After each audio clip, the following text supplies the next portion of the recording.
Bueno, muchísimas gracias a los participantes, a los ponentes que nos acompañáis hoy, que ahora os presentaré, y a todos los que nos estáis escuchando. Yo hoy, en primer lugar, y teniendo en cuenta el tema, ¿no?, del que hablamos, que es la libertad de prensa, quería tener un recuerdo para los periodistas que fallecieron ayer, españoles, David Beriain y Roberto Fraile, pues bueno, ¿no?, que demuestra cómo sigue siendo muy importante la libertad de prensa y el papel de los periodistas en el mundo, ¿no?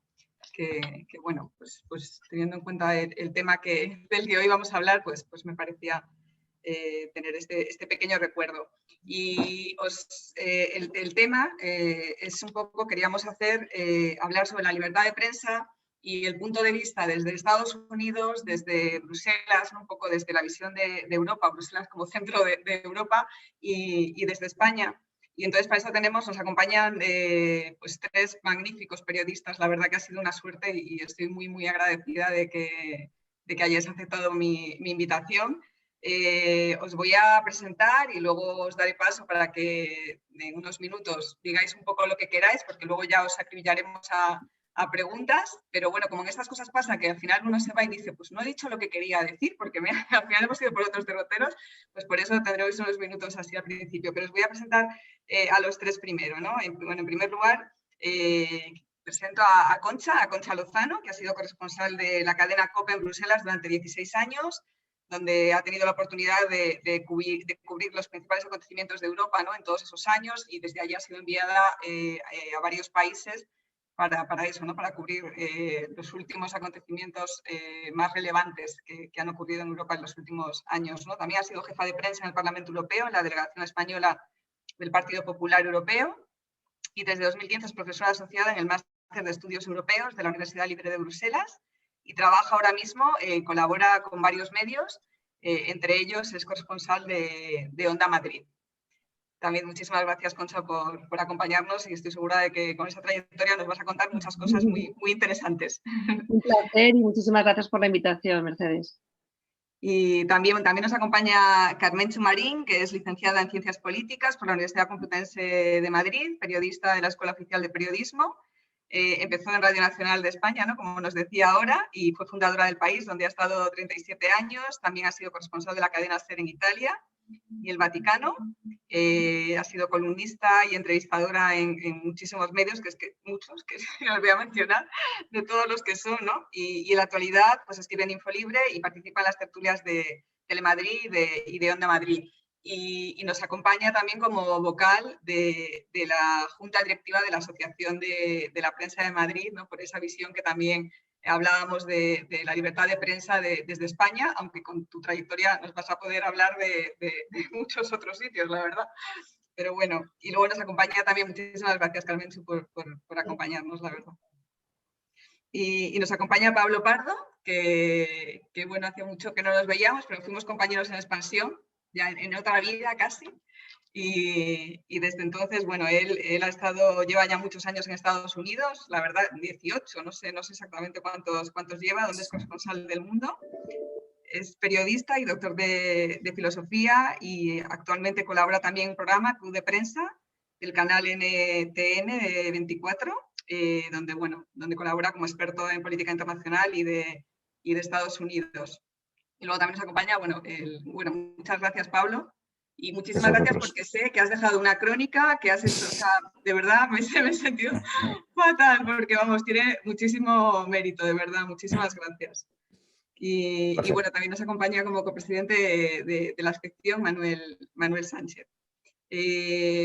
Os doy paso ahora para esos minutos en los que, bueno, me gustaría que nos hicierais una introducción de vuestra visión de la libertad de prensa. No sé, Concha, si quieres en primer lugar contarnos.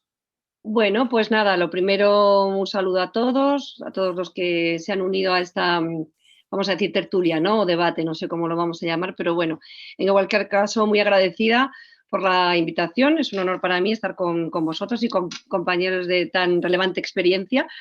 Pues no sé, pues por hacer un poco mención al título de esta conferencia o de este encuentro, que es la libertad de prensa. Fíjate que hoy justo he recibido, igual lo habéis recibido vosotros también, no lo sé, como esto nos llegan a los periodistas, a los emails, he recibido el informe del Consejo de Europa justamente sobre la libertad de prensa, ¿no? Coincidiendo con el Día Mundial de la Libertad de Prensa, que se celebra el día 3 de mayo todos los años.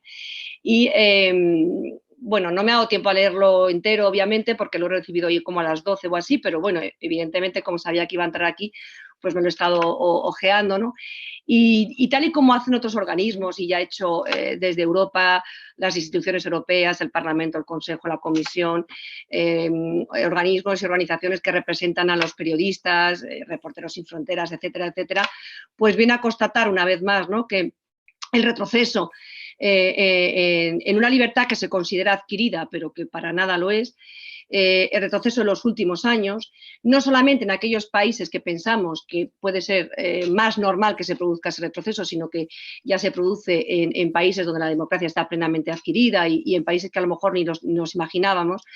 Este informe advierte sobre el aumento de ataques a los gobiernos y pide precisamente a los gobiernos que intervengan, ¿no?, para proteger este derecho que es directamente proporcional al grado de democracia en los países.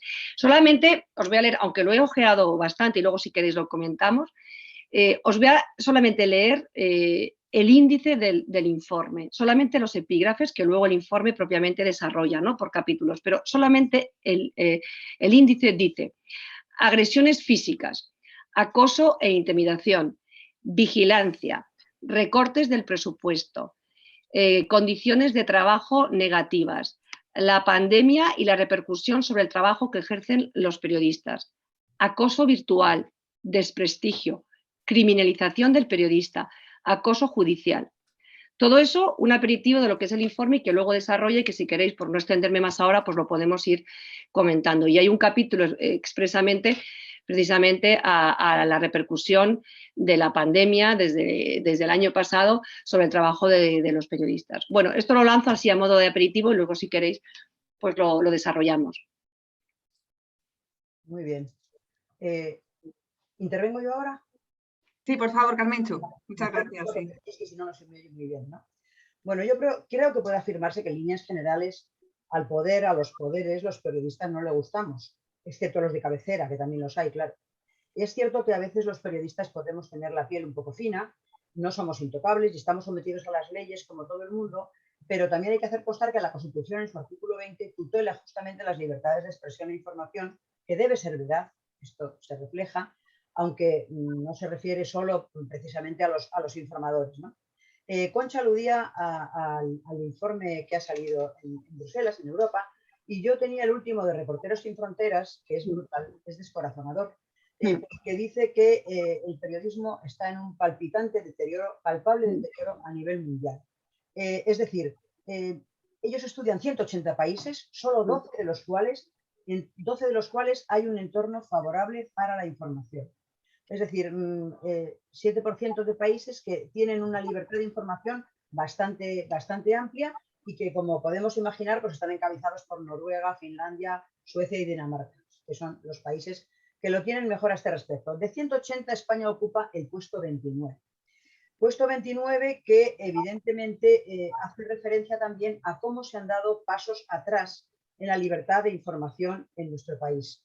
Es cierto que el hecho de que se haya formado un gobierno de coalición y el hecho de que haya habido una pandemia han sido circunstancias que han modificado un poquito la forma de actuar. La pandemia, por ejemplo, ha dificultado nuestra labor y también ha permitido que, por ejemplo, el gobierno consienta ruedas de prensa de Moncloa en esa especie de forma absolutamente enloquecida que se inventó Mariano Rajoy con el plasma, ¿no? Pues ahora aquí hemos tenido que intervenir desde la Asociación de la Prensa, por supuesto, y se logró que las ruedas de prensa, que aunque fueran online, tuvieran participación de periodistas.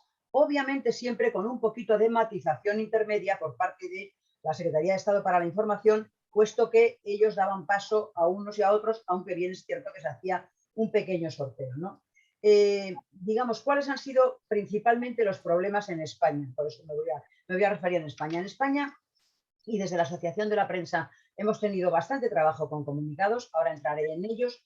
Ha habido, sobre todo, los partidos políticos, especialmente Vox y Podemos, que han estado interfiriendo, por ejemplo, estigmatizando, vetando, acosando, intimidando por parte de Vox y Podemos, con una clara hostilidad también hacia algunos periodistas, hasta el punto de que en su vídeo de campaña ha señalado a periodistas, es decir, diciendo, ellos ya han hablado, 8 o 10 periodistas de varias tendencias, ¿no?, metiéndonos en el vídeo de campaña, lo cual provocó que en la asociación tuviéramos que hacer un comunicado diciendo que rechazábamos la utilización con fines intimidatorios de la imagen de periodistas en el citado vídeo y las acusaciones formuladas por la candidata de Vox a la Comunidad de Madrid, Rocío Monasterio, tal.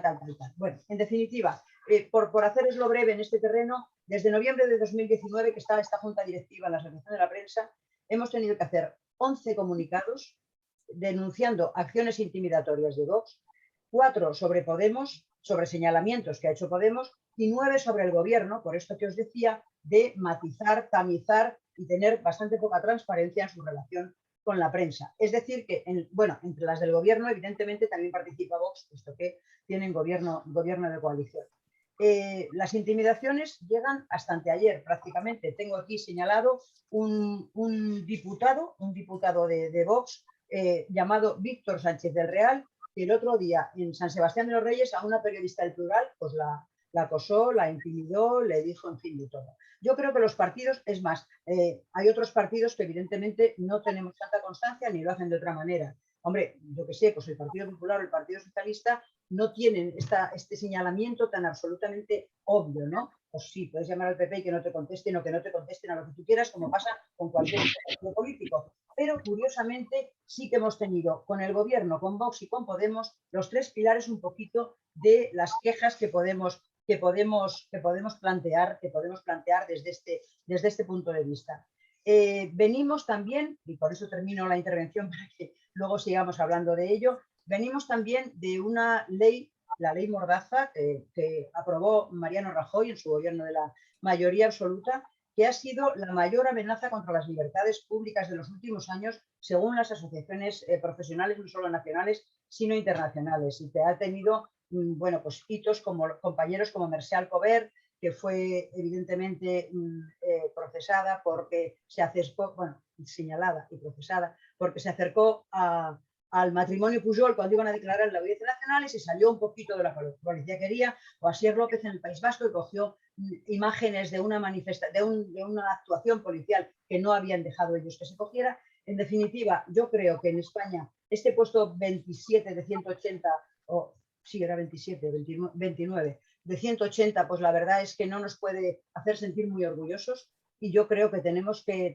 estar luchando porque esto no vaya a más y sobre todo por este hostigamiento que es brutal y que se está produciendo por parte de algunos políticos. Muchas gracias, Carmenchu. Pablo, te tengo que confesar que una de las...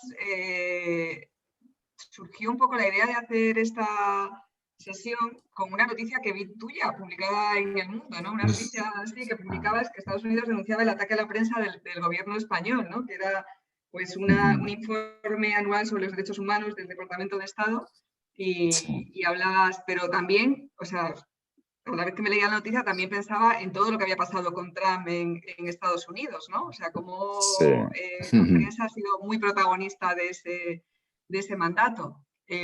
No te quiero condicionar en estos últimos minutos, puedes hablar de lo que quieras, pero bueno. Sí, vamos a ver, yo de la situación de la prensa en España, la verdad que yo no soy la persona más adecuada para hablar y menos en esta mesa redonda porque, bueno, estoy con compañeros que lo viven en el día a día. Yo vivo mucho más la situación aquí en Estados Unidos. El informe del Departamento de Estado al que hacías alusión, efectivamente, es un informe de derechos humanos que sacan todos los años y que es sobre, bueno, la situación de los derechos humanos en el resto del mundo. Pero vamos, aquí en Estados Unidos, y yo creo que Estados Unidos tiene cierta relevancia en Europa porque es, digamos, el que marca la tendencia, ¿no? El que marca la pauta. Y en Estados Unidos ya desde los años 70, 80, digamos que existe una estrategia política muy marcada, digamos, podríamos decir, de demonizar o criticar a los medios de comunicación como que tienen una agenda oculta, etcétera, etcétera. Y esto ha ido increciendo, digamos, cada vez más, hasta el punto de que, bueno, tenemos a un presidente, y un presidente en Estados Unidos no es como un presidente del gobierno en España. O sea, un presidente en Estados Unidos, en primer lugar, es un país presidencialista en el cual el presidente puede hacer lo que le dé la gana, prácticamente, con muy poco control del Congreso. En segundo lugar, es el jefe del gobierno y el jefe del Estado. O sea, es el equivalente, digamos, del presidente del gobierno español y del rey, que ha hablado de los medios de comunicación como el enemigo del pueblo, que ha colgado vídeos en redes sociales donde él sale como haciendo lucha libre contra el logo de una cadena de televisión, CNN en este caso, y tirando la labia del tren por donde le pasa un tren por encima, etcétera, etcétera. Entonces, digamos que sí que hay un enfrentamiento muy, muy grande, ¿no?, en este sentido. Ahora bien, yo no sabría decir hasta qué punto en Estados Unidos hay... es decir, evidentemente la situación se ha hecho mucho más complicada para los medios de comunicación. Los grandes medios de comunicación que han sido críticos con Trump han tenido que tener muchas medidas de seguridad, guardias de seguridad, etcétera, en el Washington Post, particularmente después de que hace unos años un loco entrara a un periódico en Annapolis, a 40 kilómetros de Washington, y matara a 5 periodistas, aunque fue una acción que no tenía nada que ver con, digamos, con cuestiones ideológicas, pero sí que hay una situación de tensión que yo creo que se debe a 4 factores fundamentalmente. Digamos, el primero de ellos es puramente económico. O sea, nos guste o no, la prensa no tiene un modelo de negocio válido en la era de Internet.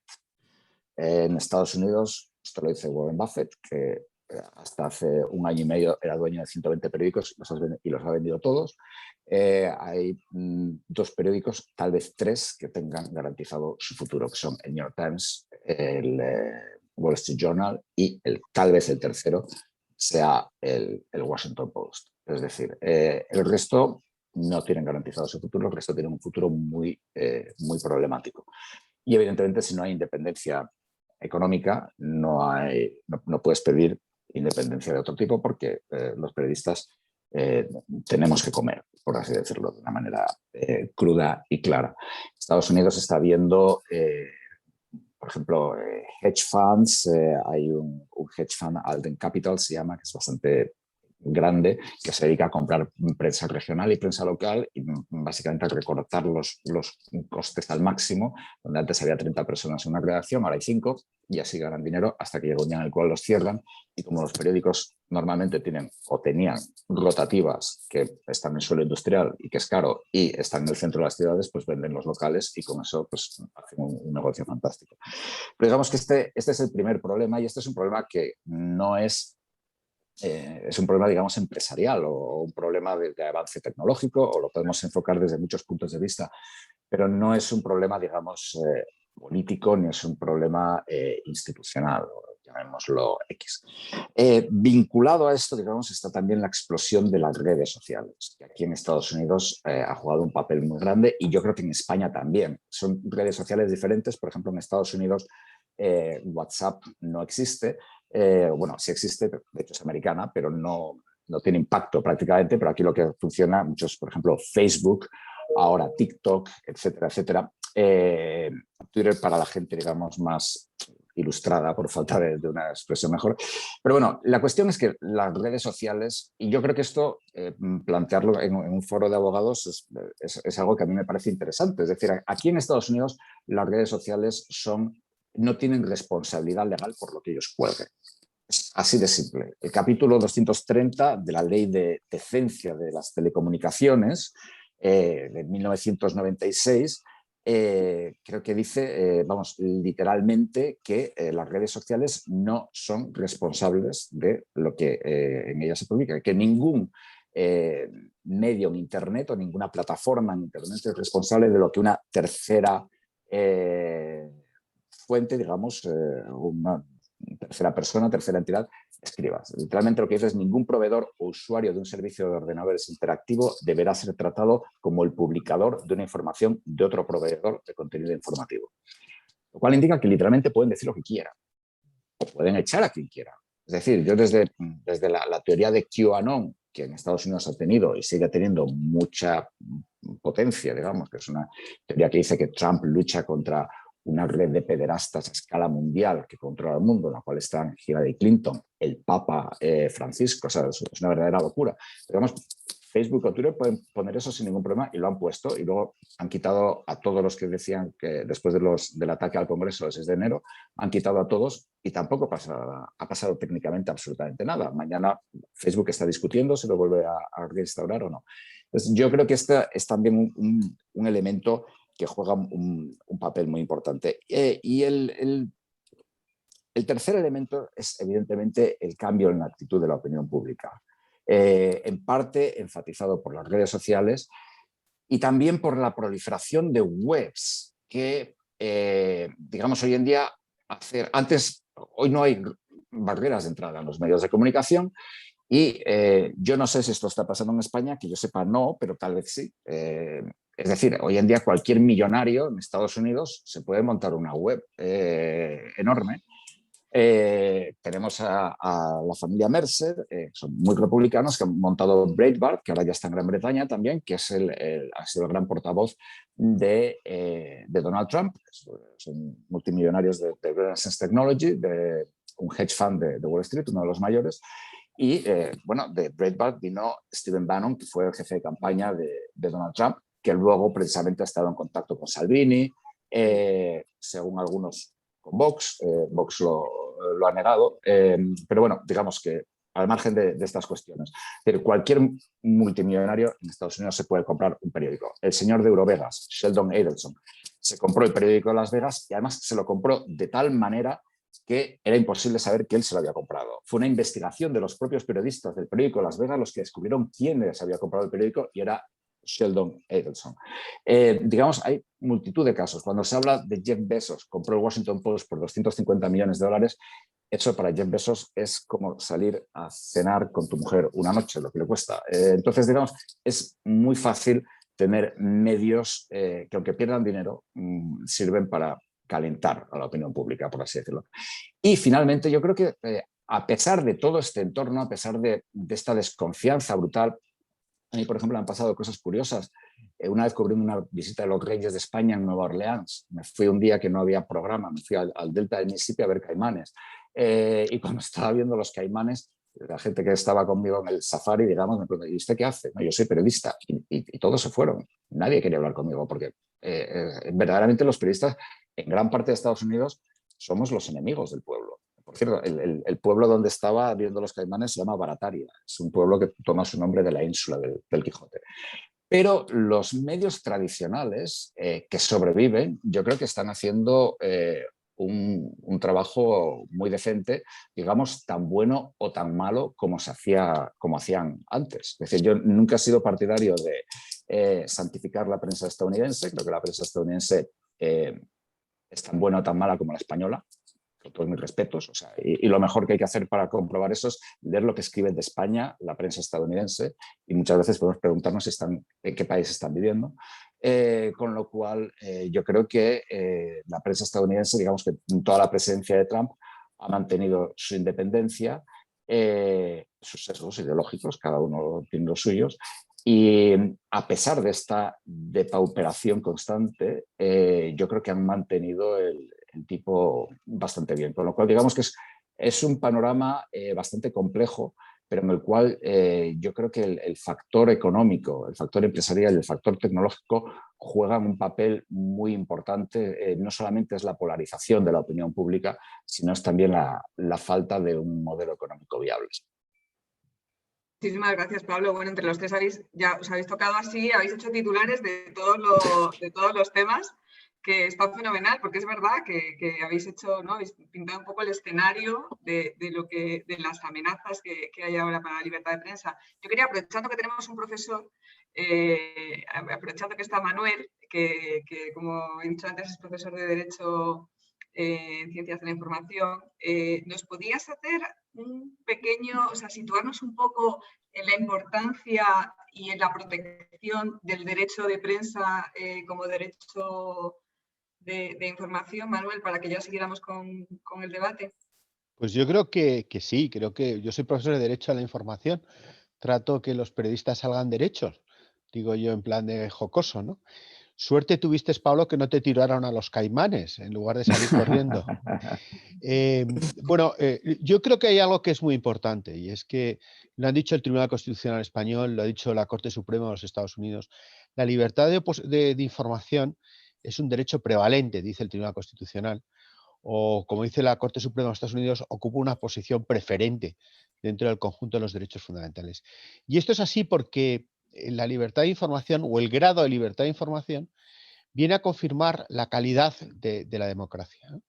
De alguna forma, la calidad de la democracia, la prueba del algodón, que yo digo a veces en clase, la prueba del algodón de aquel anuncio de Ten con Vialcón, que venía alguien y pasaba el algodón. Bueno, pues la prueba del algodón de un sistema político, en cuanto a democracia, es ver la cantidad de libertad de información que hay. Y eso se aprecia en Suecia, se aprecia Recuerdo en un congreso que tuvimos en la Complutense que hablando de transparencia, que es también algo muy importante ahora dentro de la libertad de información, que el embajador sueco dijo, es que ustedes no se dan cuenta, nosotros tenemos transparencia desde hace 2 siglos y pico, tenemos la transparencia ya en nuestro ADN. Bueno, pues el problema que tenemos con la libertad de información es que en momentos de cambios como los que estamos viviendo, pues están sufriendo. Lo habéis dicho, ¿por qué? Porque hay un cambio en modelo de negocio. Y el modelo de negocio de la prensa siempre ha sido un poco el negocio de la influencia. Desde que aparecieron en Londres los periódicos de apenique, que eran por lo tanto periódicos cuyo costo era superior al papel y a la tinta, y en ese momento pues se basaban en la publicidad fundamentalmente. Y yo creo que los medios de comunicación hoy en día están en el negocio de la influencia. Y claro, eso es volcarse en manos del gobierno, de los grupos económicos, de los millonarios, que al final acaban comprando los medios para tenerlos ahí ya directamente, ¿no? Y esto genera problemas importantes en la libertad de información. Por ejemplo, no es bueno la concentración informativa. No es nada bueno. Y nosotros en televisión tenemos un oligopolio, por decirlo de alguna forma. Y no es bueno que los medios de comunicación tienen que vivir, pero tienen que vivir en libertad. Deben de vivir subvencionados. Y no decimos, no quiero entrar en los millones que se han dado a los medios de comunicación directamente a la televisión o indirectamente mediante publicidad. Por lo tanto, eso, y yo creo que es en estos momentos una de las claves. La otra clave importantísima que yo creo que debería de tenerse en cuenta es el equilibrio entre medio de comunicación, periodista y sociedad. Si se consigue que esos 3 sujetos estén bien equilibrados, tendremos una buena libertad de información. Si tenemos que el público mande en los medios, pues tendremos una prensa amarillista.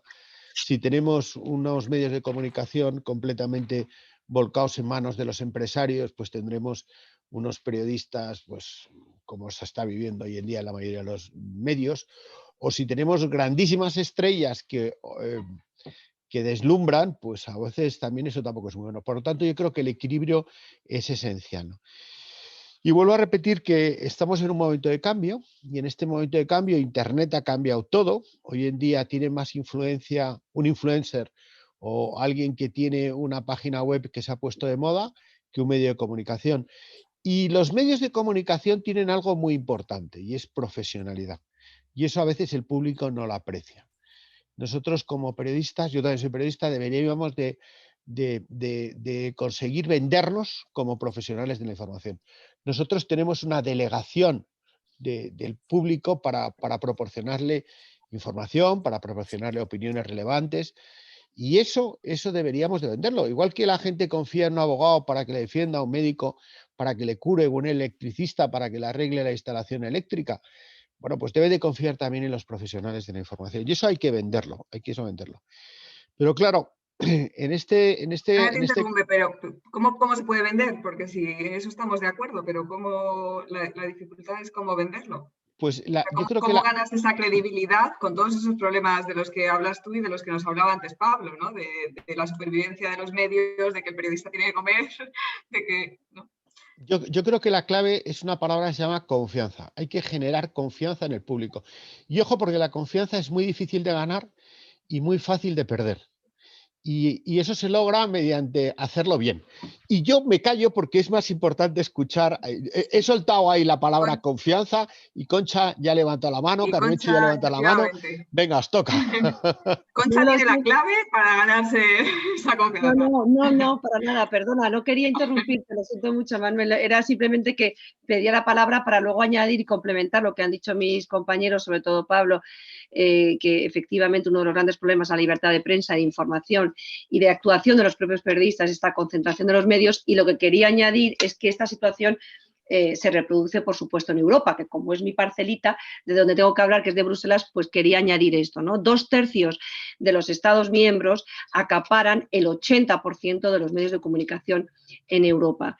El medio de más influencia, el periódico Financial Times, que era, aquí es la Biblia, ¿no? Comunitaria, el Financial Times, y que fue en su momento de propiedad y fundada en Gran Bretaña, en el Reino Unido, lo compró un grupo japonés. La televisión Euronews, que informa exclusivamente sobre temas europeos, comunitarios y de la Unión Europea, no solo la Unión Europea, también del resto de Europa, lo compró un magnate egipcio. O sea, y así podía seguir go on, o sea, sin parar. Es la misma situación, aunque conozco menos de España, pero sé que también se reproduce, o la que acaba de decir Pablo, donde efectivamente el 70, no tengo el dato exacto, 70 o 80%, igual me corrige él, de los grandes medios están en manos de los llamados Big Six, ¿no? El CBS, Viacom, Walt Disney Corporation, es decir, y acaparan esos medios. Eso es lo que quería aportar desde aquí. Y luego quería preguntarle, si puedo, a Carmencho, porque no sé si es mi opinión, porque yo no sigo a diario, sigo mucho, por supuesto, los medios españoles y trabajo para ellos, o sea, que los sigo, pero no es lo mismo que estar ahí, ¿no? Y seguirlos mucho más de cerca, escuchar todos los días la radio española. Pero, por ejemplo, cuando voy a España, me he pasado este fin de semana,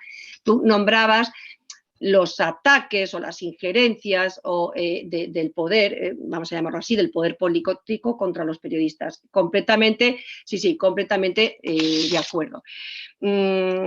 Yo quería apuntar dos cosas. Una, y has dicho, bueno, pues desde el Partido Popular un poco menos y tal. Por supuesto, no quiero acusar a nadie, pero cuando yo fui jefa de prensa de un partido político, y digamos que me fui al otro lado, ¿no? Al otro lado al lado oscuro, pues pude comprobar hasta qué punto los ataques quizás son más sutiles, pero de otra manera. No son tan, a lo mejor, verbalizados o son tan directos y tan bestiales, pero lo son, ¿no? Y hay siempre ese temor al periodista y a tener controlado lo que dice este de mí, son ataques más sutiles, pero no dejan de ser ataques. Pero de esto no puede salir, ¿no? Pero lo que te quería, esto no puede salir, o a ver fulanito que va a decir, o a ver, es que viene esta periodista, cuidado con lo que va a preguntar esta periodista, que me parece horroroso. Pero lo que te quería decir, Camicho, a mí lo que me ha llamado la atención cuando veo las tertulias algunas veces de televisión y tal, es que esa polarización que se da en la opinión pública que se está dando ahora mismo, ese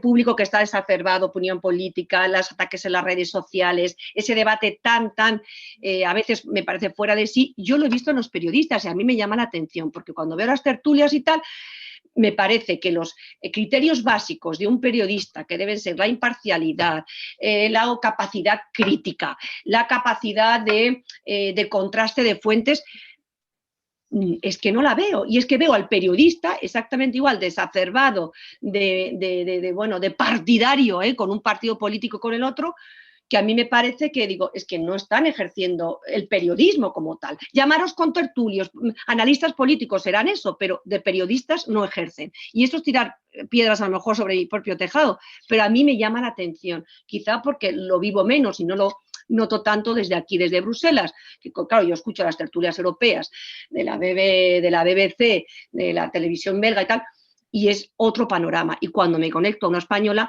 es que sinceramente, lo primero que tengo que hacer es bajar el volumen, porque el grado del tono que hay es por Dios, ¿qué está pasando? Ha pasado algo gordísimo, ¿no? Y bueno, no sé qué opinas tú.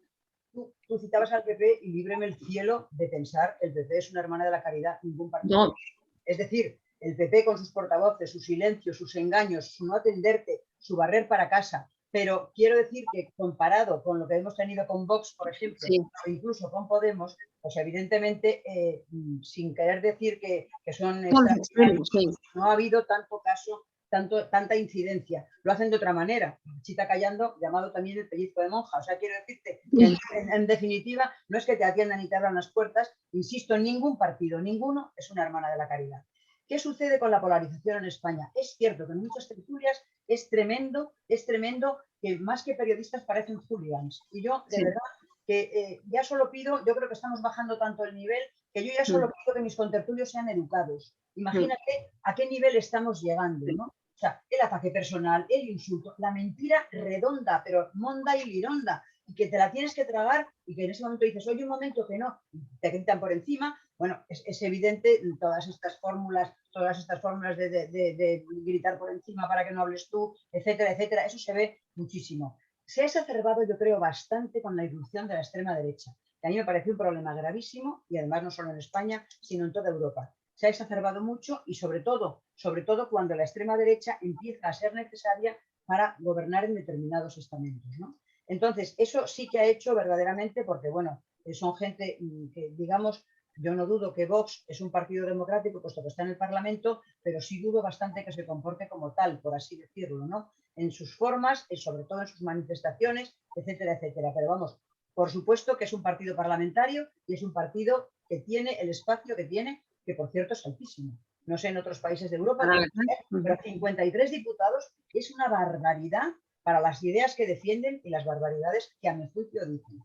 Entonces, es verdad que las tertulias se están empañando de todo esto, porque yo creo que hay también una fórmula según la cual si no levantas más la voz que el de al lado, es como si no tuvieras nada que contar o como si no tuvieras razón. Si efectivamente tú te pones a ver la televisión, incluso la radio, pero en la radio, como si te tapas no se entiende, se da un poquito menos, ¿no? Pero te pones a ver las tertulias de televisión y parece que les va la vida.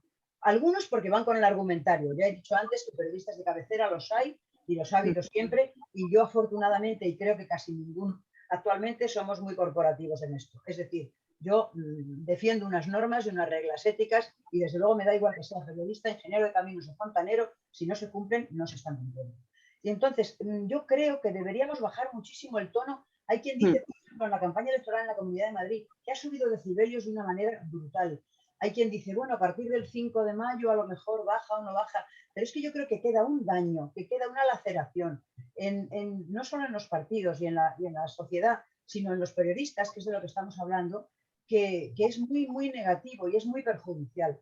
Entonces, lo que sucede es que, claro, ¿qué sucede también con los periodistas y las cosas que a veces tienen que hacer? Antes hablaba Pablo, evidentemente, de este personaje pintoresco y peligroso, por decir poquitas cosas, que ha sido Trump, ¿no? Pero claro, cuando hablaba de las cosas que él hacía con las empresas periodísticas, a mí me parece que en España son prácticamente unos párvulos nuestros empresarios. Para empezar, hemos de decir que las empresas, ni periodísticas ni no periodísticas, pero las periodísticas no son ONGs. Es decir, no van a repartir comida ni por el bien común ni a salvar a los necesitados de África. Eso para empezar. Las empresas tienen sus intereses. Lo que sucede es que si a veces los intereses tienen unos principios éticos al lado de unos enormes principios económicos, pues evidentemente la cosa se puede hacer compatible. Y se puede hacer compatible, pues como se ha hecho en muchos casos y se sigue haciendo aún ahora. Pero ¿qué sucede también? Primero, el tema de los cambios de tecnología, ¿no? La muerte del papel ha precarizado muchísimo a las empresas y estas han precarizado de una manera brutal a los periodistas. Es decir, hay gente que está trabajando 14 horas por 700 y 800 euros y encima encantados de haberse conocido porque tienen un lugar bajo el sol en el tema del periodismo, ¿no? Nosotros en la Asociación de la Prensa hemos estado insistiendo muchísimo y lanzando campañas de gratis no trabajo, porque en las ofertas de empleo que nos mandan hay redactor para no sé cuántas horas, en no sé dónde, tienes que ir a Ciudad Real, tal y cual dice gratis. O sea, es que de verdad que se está llegando no ya a precarizar, sino a despreciar de tal manera el trabajo del informador, que es una cosa que no debemos consentir. No debemos consentir de ninguna de las formas. Y todo eso hace pues, que, evidentemente, la situación sea la que es. Es cierto que es muy preocupante, que yo no creo que los decibelios bajen dentro de una semana ni 2 semanas, porque esto nos queda ya dentro y evidentemente, pues claro, depende quién esté detrás también de cada medio informativo, ¿no? Como yo decía, no son ONGs, ¿no? Ni nadie lo pretende y yo me acuerdo, vamos, me ha hecho gracia el primer accionista de Prisa, o Gurlian, el señor armenio, franco-armenio que vive en París y tal, que le hicieron una entrevista y le decían que si había hablado con Pedro Sánchez antes de ponerse a reformar Prisa y tal y cual. Y tuvo una frase que me pareció maravillosa. Dice, yo no he invertido 300 millones para hacer favores al gobierno. No, yo he venido aquí a recuperar mi pasta y ustedes déjense de... Es decir, pero bueno, al menos si van de frente, pues ya sabes, no te llamas a engaño, ¿no? Sí, efectivamente. Entonces, esto me parece curioso. Sí. Pero comparado con Estados Unidos que hablaba Pablo, insisto, esto es un parvulario. Sí, Pablo, no sé qué... Sí. Hemos cambiado un poco de tema, pero estábamos un poco, ¿no? No sé si querías intervenir por no, sí, porque hablamos de las empresas, ¿no? Cada frase que decís me parece muy interesante, vamos, y cada frase metéis todos un par de ideas que quedarían para seguir hablando. No, hay una cosa con la que estoy de acuerdo o sea, creo que Manuel ha dicho y que es muy importante, y también Carmenchu, que es la profesionalización del periodismo. Y creo que hay los periodistas, y yo pienso que más los periodistas en España, por ejemplo, que se compara con Estados Unidos, hemos hecho un trabajo absolutamente deplorable y patético y formidable a la hora de pulverizar nuestra propia profesión. No solamente con la precariedad, sino con teorías exóticas y desde mi punto de vista de psiquiátrico, como si os acordáis hace 10, 15 años se hablaba del periodismo ciudadano, que era una teoría grandiosa, que es decir, yo me voy con mi teléfono móvil, grabo lo que sea y oiga, yo soy tanto como este periodista. Yo siempre me pregunté si se podía hacer abogacía ciudadana, cirugía ciudadana o lo que fuera. Luego, claro, tenemos señores como Donald Trump que presumen que ellos nunca han estado en el poder, bueno, pues son políticos ciudadanos, ¿no? Entonces, es decir, yo creo que... Las redes sociales se creen periodistas, cualquiera de ellos, sin confirmar, claro, sin verificar, sin nada de nada. Efectivamente, efectivamente. Entonces, es decir, yo creo que, por ejemplo, en este sentido, creo que por un lado es necesaria una regulación de las redes sociales y de Internet, porque están yendo, en muchos casos, absolutamente por libre. Es decir, creo que se podrían hacer reformas, digamos, básicas, si hubiera voluntad política para ello, voluntad de la opinión pública o llámalo X, que ayudarían mucho. Es decir, por ejemplo, pues acabar en Estados Unidos, pues con lo que decía, con el capítulo 230 de la Ley de Defensa de las Telecomunicaciones, que es que si alguien pone en Facebook una niña en Carolina del Sur se ahorca y Facebook tarda 5 días en quitar el vídeo de la niña ahorcada en Carolina del Sur. O sea, esto ya va más allá de la polarización política, ya entra dentro del terreno de la decencia más básica, ¿no? Entonces, es decir, son cosas que no se pueden, en mi opinión, no se deberían permitir. Que la propiedad de los medios de comunicación, por ejemplo, es algo que cuando se hacen encuestas en Estados Unidos, sí, cada vez menos gente apoya los medios de comunicación, de acuerdo. Cada vez menos gente cree en los medios de comunicación, pero todo el mundo siempre sale un porcentaje muy alto que dice, si se supiera quién es el dueño de los medios de comunicación, es un hedge fund, es Jeff Bezos, es la familia Sulzberger, es quien sea. O sea, esto, por ejemplo, tal vez no fuera un gran cambio, pero sí que introduciría cierta transparencia que luego demandamos. Y luego yo creo que también hay otra cosa, que es que a veces me da la impresión de que tendemos a pensar que cualquier tiempo pasado fue mejor, imitando un poco a las coplas de Jorge Manrique, ¿no? Es decir, yo llevo como periodista pues 28 años y siempre el pasado fue mejor, ¿no? Los años gloriosos de la transición, no sé qué, tal y cual, los años gloriosos de los 80, no sé qué, yo empecé a trabajar en el 92.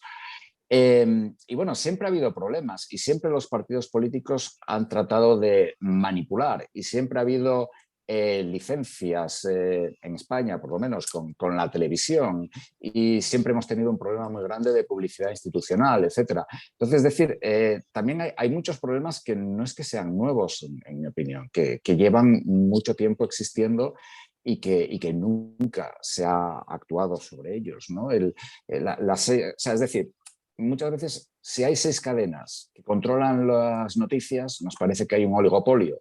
Pero si hay muchas, también podemos hacer la crítica opuesta. Es decir, claro, es que aquí cualquiera llega y pone una antena y un estudio y con eso pues vende su moto al que se la compre, ¿no? Entonces, para mí el problema fundamental de que haya unas pocas cadenas que controlen la información es que esas cadenas no ganan dinero haciendo noticias. Esas cadenas ganan dinero con La Isla de los Supervivientes, con American Idol, con lo que sea. Entonces, las noticias, el 60 Minutes aquí en Estados Unidos es una cosa que se deja el domingo por la tarde, pues porque nos da prestigio. El día que Viacom, vamos, diga, pues se acabó porque no vamos a gastar aquí dinero en una cosa que encima luego nos da problemas porque se enfadan con nosotros. Y en vez de esto, pues metemos a 14 en una isla y la gente se vuelve loca con esto. Entonces, ese es yo creo un poco el problema, ¿no? Y es un poco como lo veo. Me parece que Internet es verdaderamente, yo creo que simplemente regulando Internet se avanzaría mucho. Otra cosa es a ver quién se atreve a regular a Google o a Facebook. Pues claro. a ver, va a ser como poner puertas al campo. A ver, yo firmo todo lo que has dicho, firmaría ahora mismo. O sea, todo es fantástico y lo apoyo, tienes toda la razón, pero me parece que tal y como está la situación actual y el desarrollo que han tenido las redes sociales, ¿no? Y la participación, efectivamente, lo que decías de que ahora cualquier ciudadano, cualquiera que sale, todo lo que sale en las redes sociales y la implicación que tiene eso para el trabajo del periodista. Para mí el gran cambio, empecé como tú, yo llegué a Bruselas, empecé a trabajar en el 93, pero llegué a Bruselas en el 97 y cuando yo le digo a mis alumnos ahora que cuando yo llegué en el año 97 aquí a Bruselas, lo único que me encontré en la corresponsalía fue un fax, ni siquiera saben lo que es un fax, para empezar. No lo saben. Pero es que esto no estamos hablando de los años 70 o de los años 80, es que estamos hablando de finales de los 90, principios del 2000. Y yo no tenía teléfono móvil cuando llegué aquí. Yo no tenía ordenador, ni Google, ni redes sociales. Y no, yo, por decir, y me callo porque además me salta el turno y no le dejaba hablar a Manuel, pero cuando decías, no, que cualquier tiempo pasado no fue mejor. No digo que tenga esa experiencia nostálgica de todo lo como lo hacíamos entonces, pero era otra manera de hacer periodismo y yo veo como mis colegas ahora, los que están más al pie del cañón, porque yo estoy colaboradora y aunque todos los días en la radio y tal, no sigo el día a día, digamos, pero sí lo he hecho durante 17 años para la cadena COPE. Y la manera de trabajar me parece que ha cambiado tanto que dificulta mucho el hecho de poder informar de una manera mucho más con mayor calidad. Es que yo no digo más, es con mayor calidad. ¿Por qué? Pues porque antes, para empezar, teníamos el contacto humano. O sea, yo me iba a las fuentes de información en la comisión y hablaba con el portavoz directamente. Y luego me iba con otro portavoz y contrastaba la información. Y luego me iba al despacho de otro comisario e intentaba robar un papel a ver si conseguía. Es decir, había esa. Y ahora lo que veo son mis colegas, con todo el mérito que tienen, porque lo tienen y muchísimo, pegándose por mandar el primer tuit más rápido que hay, sin posibilidad de confirmar esa información, sin posibilidad de tener tiempo para pensar, para reflexionar, para poner sobre el papel. A lo mejor los que trabajáis en prensa es distinto, pero los que trabajan en radio, en las televisiones y en las agencias, es esa carrera por soltar en las redes sociales, que es mucho más importante que lo que luego vayan a escribir ellos o la crónica que vayan a hacer. Lo primero que hay que ponerlo pasa igual, yo creo, no sé si Pablo no. Pero me parece que sí se ha perdido calidad en el método de trabajo durante todos estos años. Y me callo porque me he saltado el turno, perdón, Merche. No te has saltado ningún turno porque esto es, estáis todos aportando y tal. Lo que sí que yo no quería dejar pasar es, o sea, la pandemia nos ha tenido a todos en casa, ¿no? Y hemos tenido todos como que elegir dónde queríamos informarnos, cómo queríamos informarnos. Y el periodismo, por ejemplo, en España, pues los periodistas se consideraban como una profesión esencial, ¿no? Y yo no sé si ahí se ha perdido la oportunidad de poner en valor el periodismo, lo que hablabais sobre la calidad y sobre la profesionalidad, porque realmente se consideraba como una de las profesiones esenciales que ha habido durante la pandemia, ¿no? Entonces, ¿cómo pensáis que se ha vivido la profesión, esta libertad de prensa? Ahora mismo, por ejemplo, bueno, yo como vivo en España, pues os comento, no sé, ha habido una polémica con las vacunas, que si ahora dejan de suministrarse, que si hay un estudio por los trombos, tal, no sé qué, y otra vez de nuevo se echa la culpa al periodista, ¿no? Porque se dice que está creando miedo, que al dar las informaciones está provocando que la gente no se vacune y otra vez vuelve a ser un poco la culpa del mensajero. Entonces, sí que quería que me contarais un poco desde cada uno de vuestros puntos, o sea, cómo ha sido en Bruselas, cómo se ha vivido esto, cómo se ha vivido en Estados Unidos y que Carmencho nos comente también desde España. Creo que aquí se ha visto muy claramente que las redacciones han tenido que trabajar online, generalmente no ha habido reuniones presenciales, ha sido todo pues, de esta forma que estamos haciendo ahora nosotros, y eso evidentemente ha impedido en gran parte acudir a las fuentes, en caso de que se quiera, porque luego eso daría mucho que hablar también, pero ha impedido efectivamente visitar los sitios, acudir a las fuentes, etcétera, etcétera. Y luego, claro, el invento ese de las ruedas de prensa sin preguntas, que por supuesto tampoco aceptamos ni en la Asociación de la Prensa ni nadie, yo creo. Entonces, todo eso ha ido empobreciendo absolutamente la forma de informar, la manera de informar. Es cierto que todavía, en fin, la gente que tiene el punto honor de la profesión, que es mucha, supongo, ¿no? Pues ante este desprestigio general que el CIS y todas las encuestas dicen que tiene la profesión periodística, desgraciadamente en España, pues evidentemente ha habido gente que ha resistido y que ha seguido teniendo contacto con las fuentes, aunque sea por teléfono, aunque sea tal. Pero bueno, yo creo que nos ha perjudicado la pandemia sin duda a los periodistas y tenemos que ganarnos un poco la confianza de los lectores y la confianza de los televidentes, etcétera, y sobre todo, fíjate, saber rectificar, porque también nos equivocamos. Y entonces yo creo que nos falta un poquito de modestia, honestamente, ¿no? Por lo demás, claro, ¿qué ha sucedido con la pandemia? La gente se informaba especialmente, pues mucho más por radio y televisión que de otra manera. Y aquí volvemos de nuevo al interés de los políticos. El control político de las televisiones y las radios públicas, a ninguno de ellos les parece que es suficiente para lograr sus enormes empresas, ¿no? A ninguno de los políticos. No les gusta la neutralidad de los medios públicos. Eso hay que reconocerlo. A unos muchísimo menos que a otros, pero en general no gusta. Y entonces yo creo que hay que exigir que un servicio público lo sea de verdad.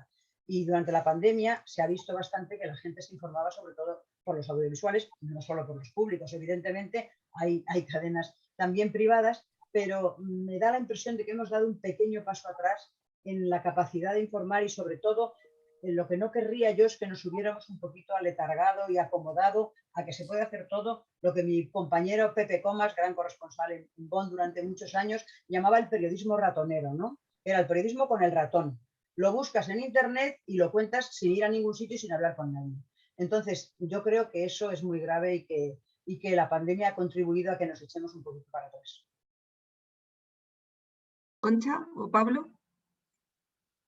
Le cedo el turno a Pablo. Sí. Yo no sé, la verdad que no he tenido mucho tiempo, no he reflexionado sobre el impacto de la pandemia. Entre Pero ¿cómo lo has vivido tú? Cuéntanos cómo lo has vivido tú desde allí. Bueno, es curioso porque nunca he tenido tanto acceso a tanta gente como con la época de la pandemia, porque como estaban todos aburridos en casa, y si tú eres periodista de un medio español en Estados Unidos, nadie te hace caso. Vamos a ser honestos, nadie te hace caso en la Casa Blanca o en donde sea. Entonces, tuve mucho más acceso que nunca a gente, porque había un montón de gente que estaba, yo creo, desesperados del aburrimiento y entrevisté por Zoom y por toda la vida y por haber a un montón de gente. A mí me parece que la pandemia, desde mi punto de vista, claro, yo llevo aquí 20 años, pero yo creo que la pandemia ha planteado una cosa en términos de funcionamiento de las empresas informativas, que es hasta qué punto son necesarias las redacciones. Hasta qué punto es necesario estar metido en una redacción 14 horas, porque además en España somos de trabajar, o sea, somos de estar mucho en el puesto de trabajo, y hasta qué punto es eso eficaz y eficiente cuando hay herramientas y sistemas online a través de los cuales se puede hacer todo. No estoy diciendo abolir las redacciones, pero sí reducirlas de una manera drástica y reducir la presencialidad. En cuanto a que los medios en cuanto a que la gente se haya informado por medio de la televisión, y yo añadiría también probablemente de internet, de las redes sociales, es que la gente siempre se ha informado a través de la televisión. O sea, la prensa, o sea, la televisión, la radio y ahora internet. Es decir, la prensa, y particularmente en España, siempre ha sido un invento una cosa relativamente elitista, digamos, ¿no? Es un poco como antes era un signo de ser una persona universitaria, etcétera, ir con el periódico debajo del brazo, también era un signo ideológico. Si llevabas El País o si llevabas ABC o si llevabas El Mundo, erais muy diferentes, o si llevabas el periódico regional. Hoy en día lo que es un símbolo de eso es tener un iPhone 12S que es tremendo, ¿no? Yo creo que es también un signo de los tiempos. Pero vamos, yo creo que eso es una cosa que era bastante esperable. Y finalmente la pandemia, siento volver a mi gran obsesión, ha puesto todavía más contra las cuerdas a muchos medios de comunicación. Es decir, ha habido un desplome de las ventas en papel, estoy hablando ahora de la prensa, lógicamente, que bueno, se ha medio compensado un poco con la situación online, pero que no se ha compensado mucho. Y en España en concreto es paradójico porque el papel sigue marcando en gran medida la agenda, ¿no? A pesar de que lo lee muy poca gente, porque quienes leen papel son los que deciden. Entonces, en mi opinión, ese es el impacto. Yo, más allá de eso, no he visto un gran cambio, digamos, en la cobertura. Creo que, por lo que yo he visto, los periodistas han hecho un trabajo muy decente en una situación muy extrema y encima sin saber si su medio de comunicación les iba a pagar o no, o iba a cerrar al final de ese mes. Sí, Concha. Sí, yo estoy completamente de acuerdo. Bueno, los de Bruselas en concreto hemos trabajado más que nunca, porque entre que está aquí Bruselas, el tema de que la campaña de vacunación y de compra de vacunas se ha coordinado un poco desde la Comisión Europea con respecto a todos los Estados miembros, que la Agencia Europea del Medicamento está en Ámsterdam y nos toca hablar todos los días de las vacunas de AstraZeneca y del otro, hemos trabajado muchísimo. Yo he trabajado más que nunca. Eso por un lado. Por otro lado, la pandemia ha venido a incidir efectivamente a todas las dificultades que ya de por sí tiene el periodista, y estoy de acuerdo con Carmencho y con Pablo, ¿no? En no acceder directamente a las fuentes, porque evidentemente por un lado está todo el mundo en casa y muy bien, pero por ejemplo yo trabajando en la radio pues me dificultaba mucho el grabarles, el poder sacar cortes de sonido, ¿no? Que cuando estás en presencial te acercas, además Bruselas es muy... No es como Estados Unidos, Bruselas es muy pequeño, enseguida te plantas donde está la persona, le coges un corte, puedes entrevistar, le puedes repreguntar. Todo eso por WhatsApp o por una conversación telefónica no es fácil, ¿no? Y luego hay otra parte que para mí me ha dificultado también y que creo que en muchos países, por ejemplo, el informe que comentaba al principio del Consejo de Europa denunciaba, ¿no? Que muchos países del este de Europa, nombra específicamente a Rumanía, Hungría, en Rusia también, ¿no? Ha habido ataques directos contra periodistas que en determinados momentos se han atrevido a denunciar, por ejemplo, el recorte de las libertades impuesto por la pandemia, ¿no? Los toques de queda, los recortes en la libertad de movimiento, ¿no? Y que ha habido ataques directos, sanciones e intentar acallarles de una manera directa por parte de los poderes públicos y de los gobiernos. Y con respecto personalmente, por ejemplo, pues eso, nos hemos visto, yo creo que ha pasado a todos los compañeros, obligados a hablar de temas de los que no somos, que eso nos pasa mucho a los periodistas, y yo esto lo veo mucho en las tertulias y tal, que la gente opina de todo y de repente nos hemos vuelto todos expertos, científicos, expertos en epidemiología, que no sé ni cómo se dice, expertos en el virus, expertos en vacunas, en todo esto, ¿no? Y con una falta, vuelvo a lo mismo, una falta de tiempo y una falta de poder reflexionar, de poder investigar, de poder tal, porque todo hay que hacerlo así. Entonces, yo veo muchas veces como mis compañeros y yo misma he tenido que hablar de temas. Concha, ¿y tú qué opinas? ¿Tú crees que la vacuna va a hacer...? Yo qué sé, si yo no soy experta, ¿no? Y hay que ponerse, y no tienes el tiempo para investigar. Nos hemos visto obligados a hablar de temas que pues, si no, ni los propios científicos, ni las propias autoridades saben, si todavía no se sabe qué pasa con este virus, ni cómo se controla, ¿no? Y la falta de tiempo y también la preocupación de la sociedad, en la que los periodistas nos convertimos, ¿no? Los que somos los principales proveedores de información, pues también hemos sentido esa presión. Yo por lo menos la he sentido, ¿no? Y me he sentido muy responsable de no tener que meter la pata cuando la directora de la EMA, que ahora todo el mundo tiene que saber ya lo que es la EMA, antes no sabíamos lo que éramos, pero ya sabe todo el mundo que es la Agencia del Medicamento, pues tenía que decir si la vacuna AstraZeneca se puede poner a los mayores o a los menores de 65 años, ¿no? Bueno, esas son cosas particulares, personales, que nombro como ejemplo de lo que nos hemos visto obligados los periodistas en este tipo de pandemias. El tema de las conferencias de plasma y tal, pues aquí también se han impuesto. Por supuesto, no sin preguntas, porque se hubiese montado la revolución si a los periodistas de toda Europa les dices que no pueden repreguntar o intervenir. O sea, esto nunca ha pasado. Pero sí es verdad que el formato en sí complica, ¿no? La posibilidad de preguntar, repreguntar, pues porque ya veis que todo en digital se complica más con las pantallas. Espera que no oigo, espera que no se te oye fulanito. Entonces todo esto dificulta y enlentece un poco el hecho de tener una buena conferencia de prensa cuando estás en la sala de prensa, preguntas, repreguntas y tal, ¿no? Pero bueno, también es esa parte que Pablo decía, que es verdad que mucha gente estaba tan disponible porque se aburría tanto, que también me he encontrado con gente que nunca te coge el teléfono y como en ese momento no tiene nada que hacer, pues me tiro una hora hablando con él, ¿no? O sea, que ha sido un poco esta dicotomía y esta polarización, ¿no? Un poco, no sé, esquizofrénica, pero bueno. Pero yo no es que, o sea, hemos hablado, es que habéis hablado, la verdad que como tenéis tantas cosas que contar y tantísima experiencia, habéis hablado ya un poco de todo, o sea, de cómo el poder político, el poder empresarial influye en la libertad de prensa, de cómo ha cambiado, de cómo lo habéis vivido, pues el tema de la pandemia, de los plasmas, o sea, creo que hemos tratado un poco todas las amenazas, un poco de la libertad de prensa. Entonces, para acabar y por dar un poquito de esperanza, y porque no os quiero entretener más, que de verdad que agradezco muchísimo. O sea, a mí me ha parecido súper interesante todo lo que habéis dicho y he aprendido un montón. Para acabar, quería un poco y dejarlo todo con un poquito de esperanza. Uno, o sea, ¿pensáis de verdad en un mundo, en una democracia sin una libertad de prensa? O sea, a ver si me explico. O sea, tiene que solucionarse, tiene que haber una solución, porque sin una libertad de prensa, sin libertad de información, sin que todo esto funcione, nos vamos a la porra, ¿no? Entonces, me gustaría que me dijerais un poco la esperanza que queda, ¿no? Desde vuestras posiciones, desde vuestros... ¿Qué veis que funciona? Hemos hablado un poco de lo que no funciona.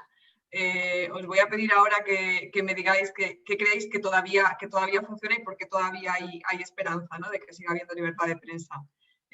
Como esta pregunta es un poco difícil, así que ya no nombro a nadie, voluntario. Si me permites un poco para completar la pregunta de Mercedes, es mirando hacia el futuro. Bueno, los programas de cocina se han puesto de moda porque la gente cocinaba en su casa, ¿no? Pero ¿qué recetas daríais vosotros o qué ingredientes habría que tener en la receta de una buena libertad de información de cara al futuro? Sé que la pregunta, Carmenchu está resoplando diciendo vaya pregunta, pero quizás decir profesionalización, nuevos formatos informativos, hay que reformar la normativa. Yo creo que nosotros podemos poner un poco de nuestra parte. Yo hablaba antes de la fiabilidad, de volverse a ganar el prestigio más o menos perdido, de saber incluso rectificar, lo repito, porque es que hay muchas veces que nos falta humildad a los periodistas también. ¿Por qué no nos creemos los reyes del mambo? Y decía Concha que sabemos de todo o que nos vemos obligados a saber de todo. Y la verdad es que no hay nada más concreto y más honesto que decir, mire usted, es que de eso no me pregunte porque no tengo ni idea. O sea, eso es así. ¿Qué puede quedar como, hombre, yo creo que sí puede salvar la profesión el hecho de las ganas de los profesionales de que la quieren ejercer, de esta profesión tan adorable que tanto amamos, ¿no? De quererla ejercer con honestidad y de quererla sacar adelante. Y desde luego, con respecto a la democracia, pues fíjate, yo terminaría con uno de los lemas de la Asociación de la Prensa de Madrid: sin periodismo no hay democracia. Así de clarito. Muchas gracias. Pues, bueno, pues yo diría, hace poco oí aquí un funcionario, una conferencia muy buena que asistí a la presentación de un libro, y este funcionario europeo, que es periodista, por cierto, decía, ¿no? Estamos en la era, decía en inglés, more communication and less communicating. O sea, muchos medios, pero en la era de la cuanto menos comunicación hay, cuantos más medios hay, menos comunicación hay. Y yo estoy un poco de acuerdo. Yo me quedo con algunas ideas que ha dicho Pablo, de que hace falta más regulación, hace falta poner más límites a muchas cosas de las que están pasando. No todo vale, enseñar a los propios periodistas que no todo vale, que creo que hace falta una gran capacidad autocrítica de los propios profesionales, de verlo como... a veces está, bueno, pues esto, derivando nuestra propia profesión, volver a retomar un poco realmente el papel de periodista como realmente proveedor de información de calidad, no de entretenimiento, sino de información, porque nosotros no trabajamos en un circo, trabajamos para informar a la sociedad. Y luego yo creo que hace falta una gran catarsis, o sea, de verdad, empezando por las facultades, ¿no? Y ahí los profesores tienen muchísima responsabilidad, tenemos todos los que damos clases, pero más los profesores titulares. Yo no soy profesora titular, ni es mi profesión, yo doy clases en un máster, entonces creo que enseñar a las nuevas generaciones realmente, pues desde los valores básicos que han funcionado en toda la vida, esto de decir la verdad, por ejemplo, intentar decir la verdad, aunque sea un poquito, pero aproximarse a la verdad, ¿no? Intentar no ser un poquito parcial, aunque no se pueda ser mucho, pero intentar ser lo más imparcial posible, o sea, desde los valores básicos, ¿no?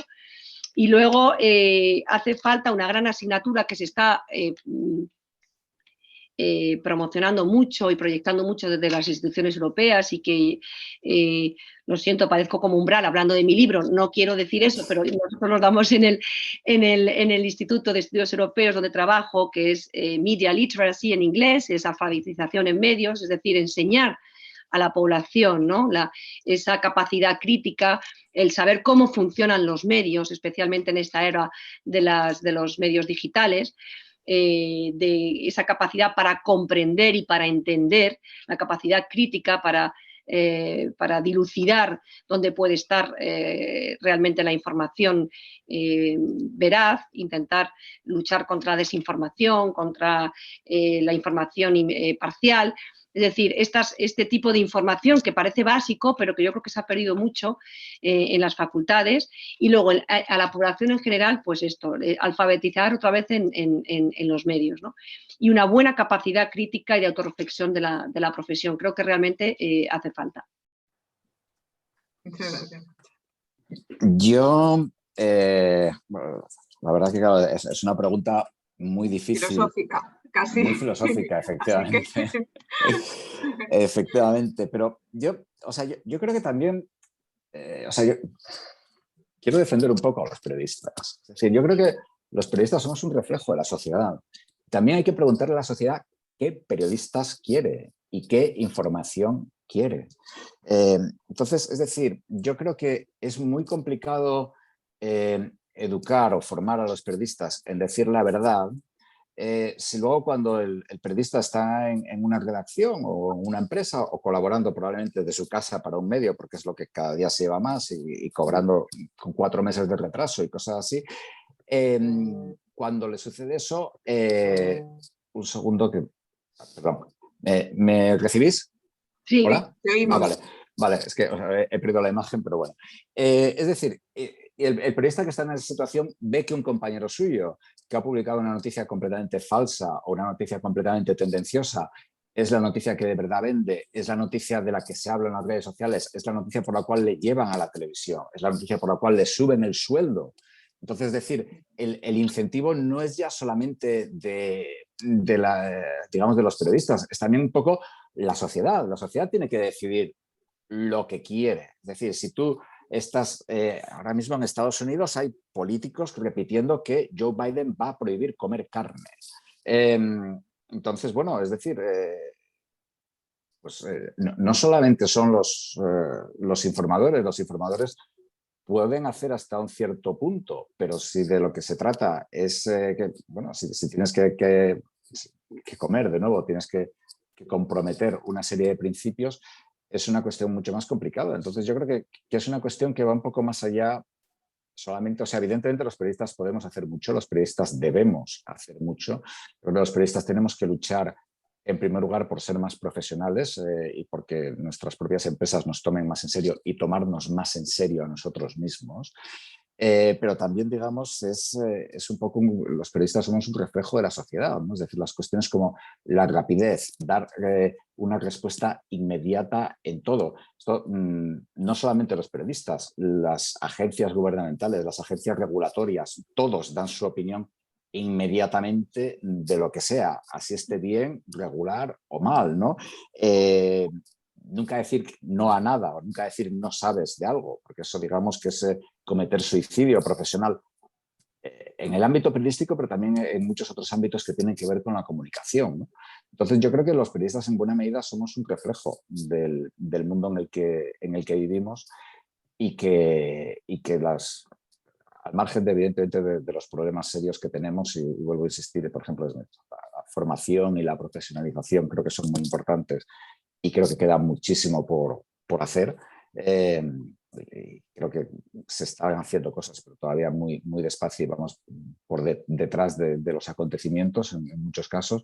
Creo que también la sociedad tiene que plantearse qué quiere. Es decir, si las cadenas de televisión ganan dinero sacando a Rocito, mañana quebrará JP Morgan y nos dará igual, porque no estábamos ocupados en JP Morgan, queríamos saber lo que estaba haciendo Belén Esteban.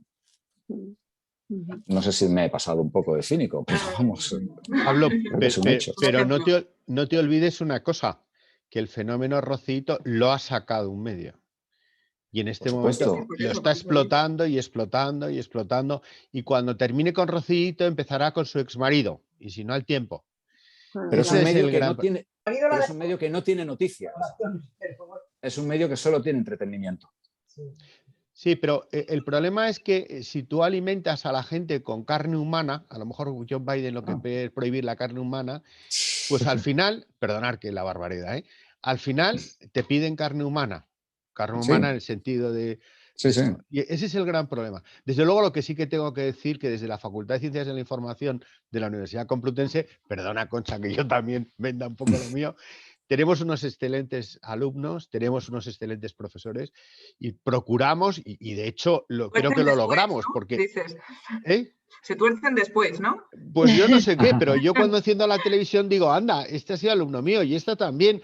Y cuando cojo un periódico y este también ha sido alumno mío. Mi facultad también. Algunos los hemos colocado hasta en la jefatura del Estado, junto al rey de España, ¿eh? O sea, para que veáis lo bien que lo hacemos. Perdonad la broma.